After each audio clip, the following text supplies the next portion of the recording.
Hi guys, எனக்கு ரொம்ப ஹாப்பியாக இருக்குது. என்னென்னு பார்த்தீங்கன்னா, எனக்கு வந்து இது அன்எக்ஸ்பெக்டடு. கொஞ்சம் கூட நான் எதிர்பார்க்கல. இந்த தமிழர் திருநாள் அன்னைக்கு வந்திருக்காங்க. அது யாருன்னு பார்த்தீங்கன்னா, எங்கள் சினி டீமில் இருந்து 2 பேர். ஸோ சாரை காமிக்கிறோம் பாருங்க. கொஞ்சம் கூட எக்ஸ்பெக்ட் பண்ணவே இல்லைனா. எனக்கு ரொம்ப ஹாப்பியாக இருக்குது. உங்களுக்கு எப்படி இருக்குது? நீங்கள் எப்படி பார்த்ததில்ல கண்டுபிடிச்சிட்டோம் கிட்ட தெரியாம பார்த்ததுல ரொம்ப சந்தோஷமா. உன் போன் வேற சுவிட்ச் ஆஃப் வந்துட்டு பயமாயிட்டு நல்ல வேலை தேடி பிடிச்சிட்டோம். எப்படி கண்டுபிடிச்சிருந்தீங்க? சினிமா நடிகை உடனே கடனை காட்டிட்டாங்க. கார்த்திகா நிறைய கார்த்திகா இருக்காங்க. எந்த கார்த்திகானாங்க சினிமா நடிகை உடனே வீட்டில் வந்து டக்குன்னு காட்டிட்டாங்க. உடனே நல்ல வேலை பார்த்துட்டோம். பாயசம் சாப்பிட்டுட்டோம். நீ சாப்பாடு பொங்கல் சாப்பாடு சாப்பிட்டு ரொம்ப ஹாப்பி. சரியா? ஸோ எனக்குமே ரொம்ப ரொம்ப ஹாப்பி. சாருக்கு சின்ன குழந்தைங்கன்னா ரொம்ப பிடிக்குமா. ஸோ அதனால் மூஷா கூட ஃபோட்டோ எடுத்துகிட்டு இருந்தாங்க. மூஷாவும் நல்லா சிரிச்சுட்டே போஸ் கொடுத்துட்டு இருந்தான். அவளுக்கு போஸ் கொடுக்க கேட்கவா செய்யணும். பப்ளு கூட ஃபோட்டோ எடுக்கலான்னு சொல்லிட்டு அவனை தூக்குனாங்க. அவன் சரியான அழுதுட்டான். இதில் என்னுடைய கேமரா ஏதோ ப்ராப்ளம் ஆயிடுச்சு போல, அதனால தான் ஒரு மாதிரி ஷேக் ஆகுது. இவங்க பேர் கார்த்திகா தான். படத்துலையும் கார்த்திகா தான். கார்த்திகா தேவி. அழகாக எடுத்துக்காங்க. படம் வந்து தியேட்டரில் பாருங்கள். கண்ணீர் விட்டு கதறி அழுதுங்க.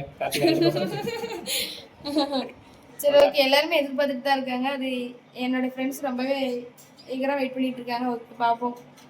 சாமி கும்பிட்றதுக்காக எல்லாமே ரெடி பண்ணிட்டு இருந்தாங்க. டைமிங் என்னென்னு பார்த்தீங்கன்னா ஒரு 4 o'clock இருக்கும்னு நினைக்கிறேன். ஈவினிங் டைம் தான் இங்கே சாமி கும்பிடுவோம் எப்போதுமே, சாப்பாடெலாம் வச்சு. நீங்கள் முந்தின விளாகில் பார்த்துருப்பீங்க. நான் எங்கள் வீட்டில் பொங்கல் முடிச்சுட்டு அப்புறம் கோயிலில் போய் பொங்கல் வர்றதுக்காக போயிட்டேன். அதனால் குழம்புக்கு நான் ஹெல்ப் பண்ண முடியல. ஸோ அம்மாவும் பெரியம்மாவும் தான் இருந்து பண்ணாங்க.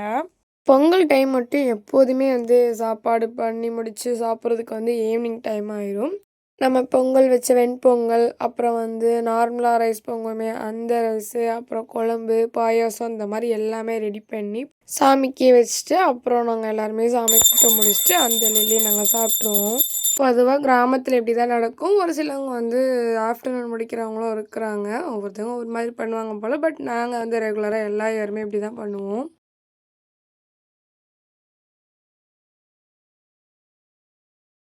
தமிழர் திருநாள் அன்று சாருமே எங்களோட கலந்து எங்கள் ஃபேமிலியோட சாமி கும்பிட்டது ரொம்ப ஹாப்பியாக ஃபீல் ஆச்சு. சாருடைய ஃபேமிலியில் அப்படி பண்ணுவாங்களான்னு தெரியல. பட் அது சிட்டி இந்த அளவுக்கு பண்ண மாட்டாங்கன்னு நினைக்கிறேன். நார்மலாக எப்போதும் போல் தான் பண்ணுவாங்க போல். நானும் சாமி கும்பிட்டு திருநீர்லாம் பூசியாச்சு. எனக்கு சரியான பசி. எப்பண்டா சாமி கும்பிடுவாங்க சாப்பிட்லாம் அப்படின்னு சொல்லிட்டு தோணிகிட்டு இருந்தது. உட்காந்துருங்க, வரிசை எல்லாம் சாப்பிடுது. ஆமாம், இங்கே எந்த அந்த உட்காடுறாங்க அப்படிலாம் கிடையாது. வீட்டுக்கு கெஸ்ட் தான் ஃபர்ஸ்ட் ஆளா சாப்பிடணும். வந்துருங்க.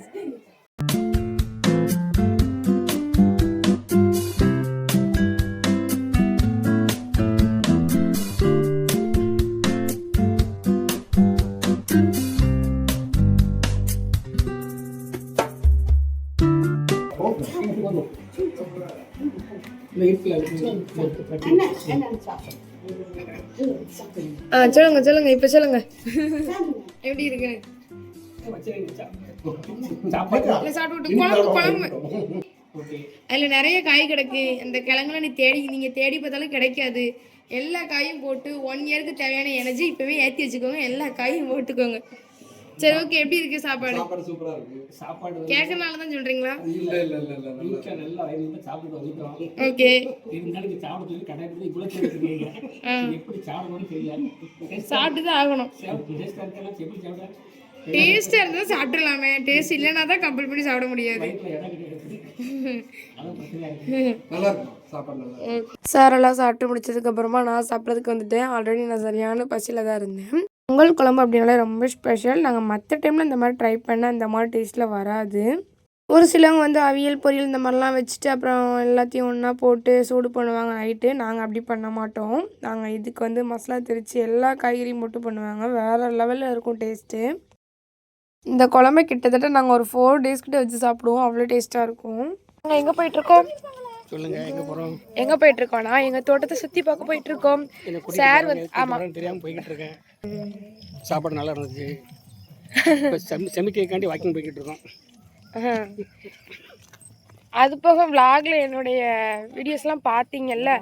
தோட்டத்தை போட்டிருந்தாங்கன்னு எனக்கு புரியவே இல்லை. தோட்டத்தை நீ போட்டிருந்தம்மா ஆமாம் இப்போ தெரியுதா தோட்டங்க? இப்போ புரிஞ்சுட்டு. இதான் எங்கள் தோட்டம். ம்.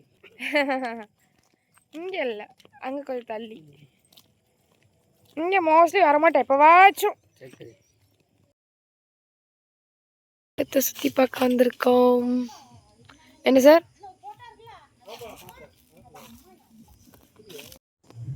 வாழை மரம் வந்து இவ்வளோ பெருசாக இருக்கிறது வந்து சாருக்கு வந்து ஆச்சரியமாக இருக்கான். என்ன சார்? ஆமாம், ரொம்ப ஆச்சரியமாக இருக்குமா? இவ்வளோ உயர மரத்தை இங்கே தான் பார்க்குறேன். இங்கே வாழை மரமாக இருக்குது. காய்கறி ஒரு வாழை மரத்தில் குளத்து போட்டிருக்கு. ஆமாம், அது வந்து ஒவ்வொரு காயை பொறுத்து நினைக்கிறேன். ஜாதிக்காய் அந்த காயெல்லாம் உண்டுல, அந்த மாதிரி நினைக்கிறேன். அதிசயம் என்னென்னா, பாப்பா ஊரில் தான் இவ்வளோ பெரிய வாழை மரத்தை பார்த்துருக்கேன். எப்படி தான் பறிப்பாங்களா ஏறி தெரியல. எங்கள் ஊர்லலாம் சின்ன சின்ன வாழை மரமாக இருக்கும், ஸ்டூல் போட்டு பறிச்சிடலாம். வளர்த்தார இங்கே வளர்த்தார ரொம்ப பெருசாக இருக்குது, சூப்பராக இருக்குது. அவன் நல்ல பிள்ளை.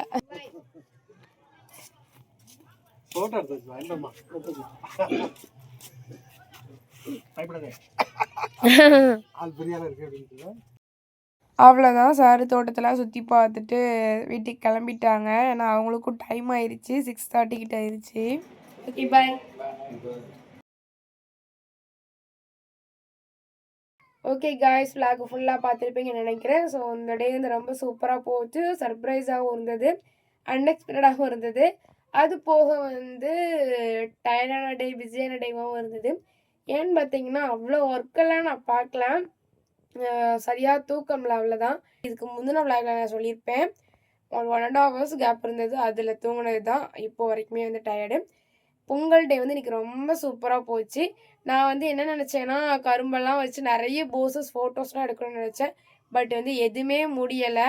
அப்புறம் நான் வந்து ரெடி ஆகிட்டு கொஞ்சம் ஃபோட்டோஸ் வீடியோஸ் மட்டும் எடுத்துகிட்டு கொஞ்சம் விளாகையும் கவர் பண்ணிவிட்டு பொங்கல் வச்சு முடித்த உடனே அக்கா ஒருத்தங்க வந்து கோயிலில் பொங்கல் வைக்கணும் வா அப்படின்னு சொல்லிட்டாங்க. சரி ஓகேன்னு சொல்லிட்டு கூப்பிட்டதுனால நாங்கள் அங்கே போயிட்டோம். அங்கே போயிட்டு கொஞ்சம் கிளிப்ஸ் வேணால் ஆட் பண்ணுறோம். அதில் வந்து ஃபோனில் சார்ஜர் இல்லாமல் என்னுடைய ஃபோனே சுவிட்ச் ஆஃப் ஆகிருச்சு. அந்த டைமில் தான் வந்து என்னோடய சினிமா டீமில் இருந்து 2 சார் வந்திருந்தாங்க. ஸோ எனக்கு ரொம்ப ஹாப்பியாக இருந்தது, அன்எக்ஸ்பெக்டடு. கொஞ்சம் கூட நான் எதிர்பார்க்கல. அவங்க எனக்கு கால் பண்ணியிருக்காங்க, என் ஃபோனு அந்த நேரம் பார்த்து சுவிட்ச் ஆஃப் ஆகிட்டு. ஸோ இங்கே வந்து ஊரில் வந்து கேட்டிருக்காங்க, கரெக்டாக வந்துட்டாங்க. வந்தது, தோட்டத்தெல்லாம் சுற்றி பார்த்தது, அப்படியே எங்கள் ஃபேமிலியோடு ஜாயிண்ட் ஆகி அவங்க வந்து இருந்தது எனக்கு ரொம்ப பிடிச்சிருந்தது, ரொம்ப ஹாப்பியாக போச்சு. அவங்க வரும்போது வந்து எனக்கு ஒரு ஸ்வீட் வாங்கிட்டு வந்திருக்காங்க, இதை வந்து கொடுங்க அப்படின்னு சொல்லி சொன்னாங்க. அது என்ன அப்படிங்கிறத வந்து நம்ம இப்போ பார்ப்போம். ஓகே சார், இந்த இடத்துல உங்களுக்கு தேங்க்ஸ் சொல்லிக்கிறேன். நீங்கள் வந்தது எனக்கு ரொம்ப ஹாப்பி. இதெல்லாம் வந்து அப்பாற்பட்ட விஷயம் தானே. ஓகே, எஸ், கேக்கு தான். நான் எதிர்பார்க்கல, பார்த்தீங்களா? கேக்கு நிறைய கேக் இருக்குது, எதிர்பார்க்கல. பட் இருந்தாலும் ரொம்ப ரொம்ப தேங்க்ஸ் சார். ஓகே, டேஸ்ட் பண்ணுவோம். எனக்கு அந்த கேக் வந்து ரொம்ப பிடிக்கும். கேக்குனாலும் எல்லாத்துக்கும் பிடிக்கும், எனக்குமே ரொம்ப ஃபேவரெட்டு. அது இந்த கேக் எனக்கு ரொம்ப பிடிக்கும்.